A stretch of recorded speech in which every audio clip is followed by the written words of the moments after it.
reason we're doing it is because they're building their own plant. Otherwise, we couldn't build much at all.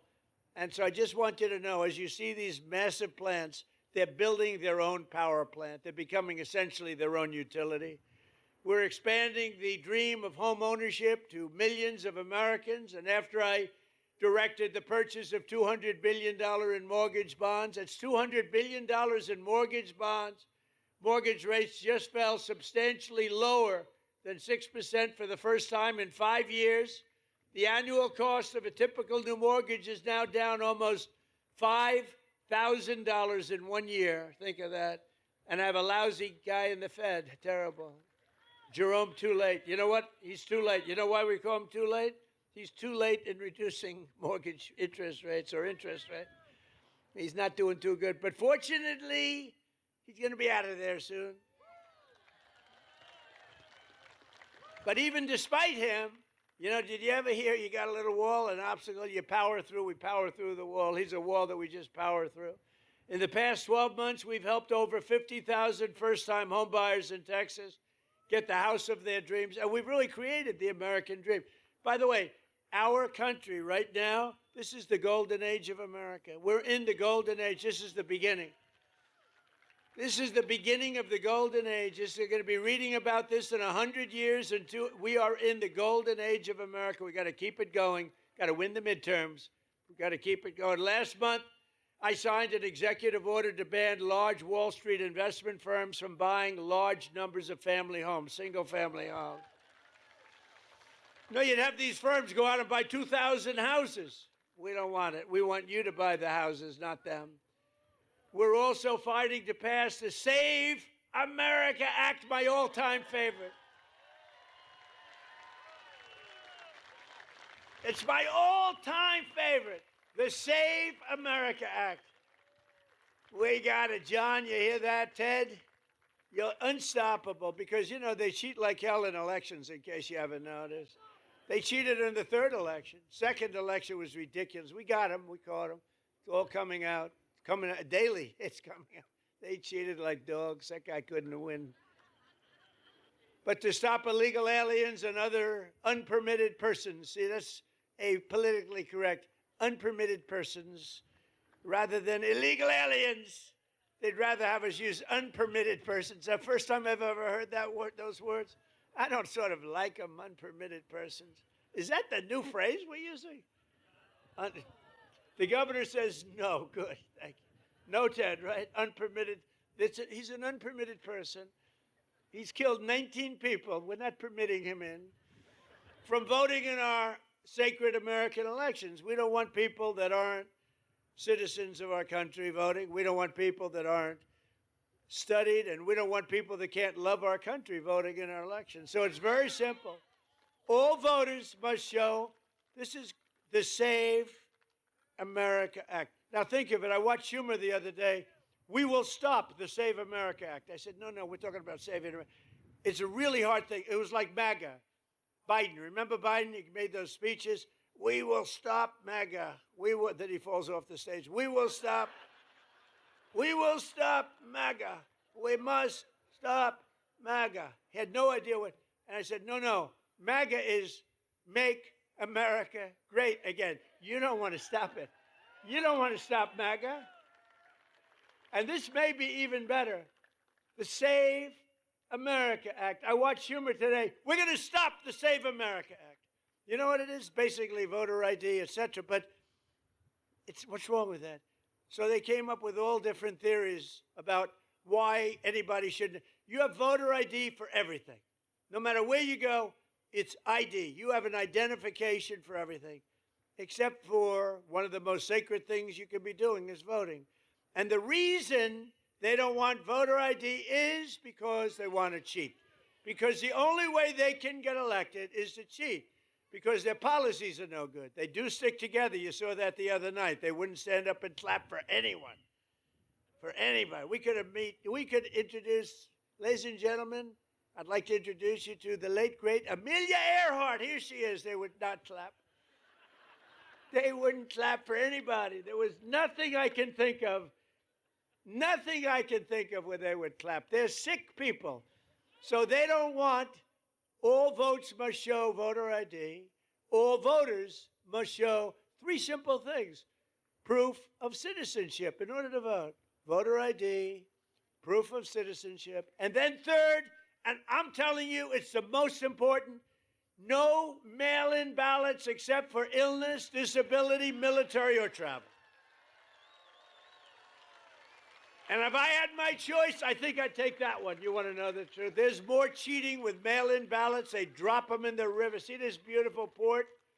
You see the damn things floating down the... It is so terrible. Our elections are so rigged and crooked. And those three things will solve it. Think of it: voter ID, proof of citizenship, no mail-in ballots, with exceptions. Military, we want an exception. Illness, disability, we want an exception. And if you're traveling, you're on a business trip, you're somewhere, even a vacation, you can vote by mail. But that's a very small number of people. And you will see that they will never win another election again. They will never win because their policy is no good. They want men playing in women's sports. They want transgender for everybody.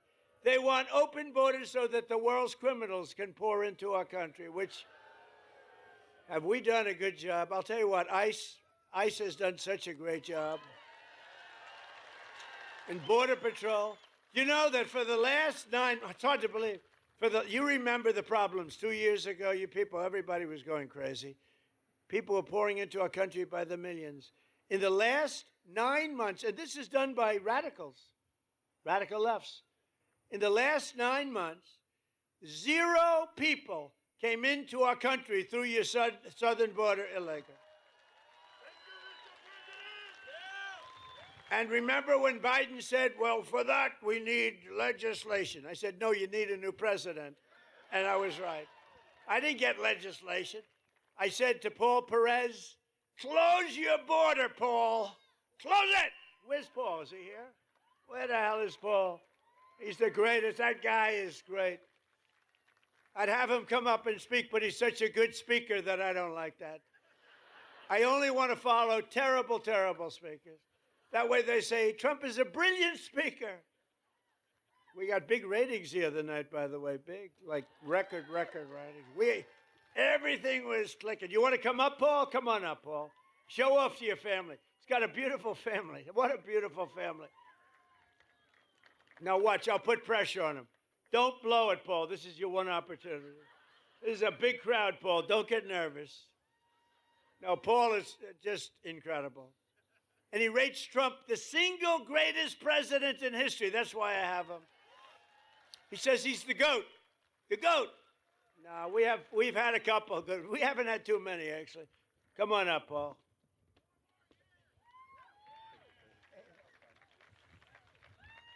Thank you, President Trump. Thank you for the ride home on Air Force One. Really appreciated that. I am the president of the National Border Patrol Council, and I can tell you without a doubt, President Trump is the only president that backed up every campaign promise he made when it came to the border and everything else. We have record drops in immigration, in border crossings, in drug seizures, because President Trump, within 1 hour of being inaugurated, allowed us to do more than what Biden allowed us to do in the entire 4-year term. President Trump is the best president in the history of this country. Prove me wrong.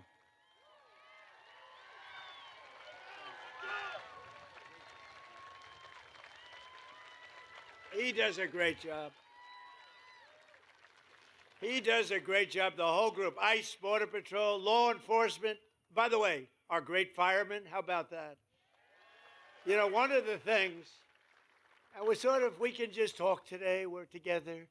One of the things that I'm most proud of, if you go back 2 years, 3 years, and 4 years under the last administration, we had the worst recruitment for our military in the history of our country. Nobody wanted to be a soldier. They didn't want Army, Air Force, Navy. They didn't want the Marines. They didn't want even beautiful Space Force or Coast Guard.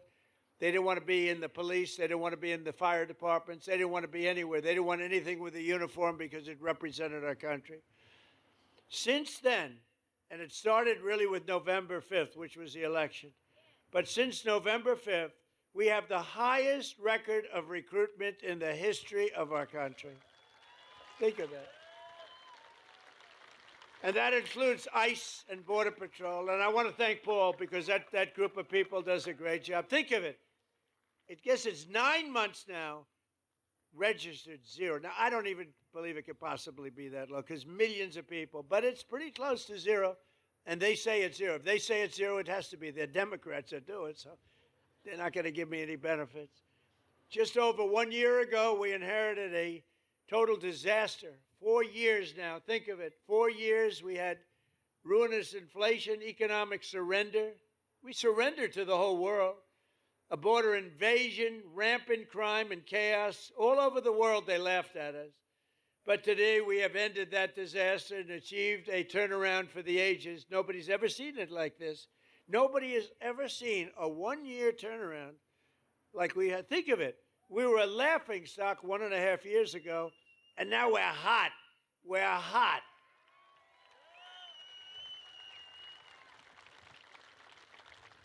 I was going to say like that person in the audience, but I won't say that because that could be career-ending. So I don't do that. We're hot. Our country is the hottest country in the world. America is back. Our economy is roaring, and our country is strong, and we're respected again. They're respecting us again. China respects us. Russia respects us. They all respect, and they respect your president. They respect, and I respect them. We've got a lot of things going on. Now we have a big decision to make. You know that. Not easy. Not easy. We have a very big decision to make. We have a country that's been, for 47 years, blowing people's legs off, arms off, the face. They've been knocking out ships, killing people, lots of people, not only Americans, lots of people. It's been terrible. 32,000 people killed over the last 2-3 months, protesters. 32,000. That's some number of people. 32,000. They want to make a deal, but got to make a deal that's meaningful. I spoke with Ted Cruz, John, all of them. On the way here, I said, well, you got to make a deal that's meaningful. We hit them real hard, as you know, with those beautiful B-2 bombers recently, knocked out their nuclear capability.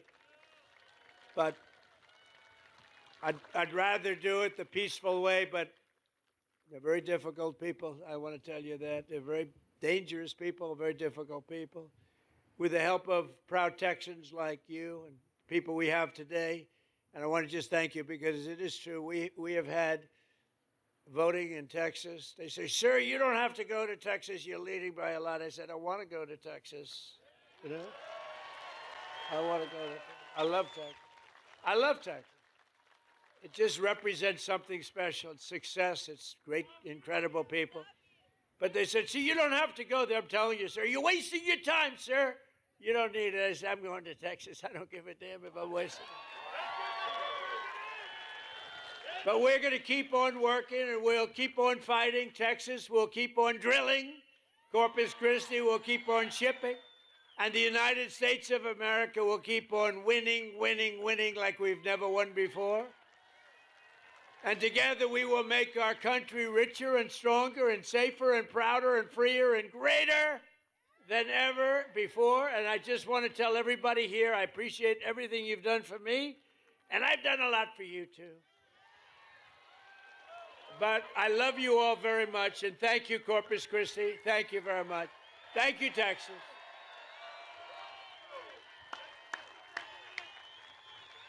Thank you, everybody.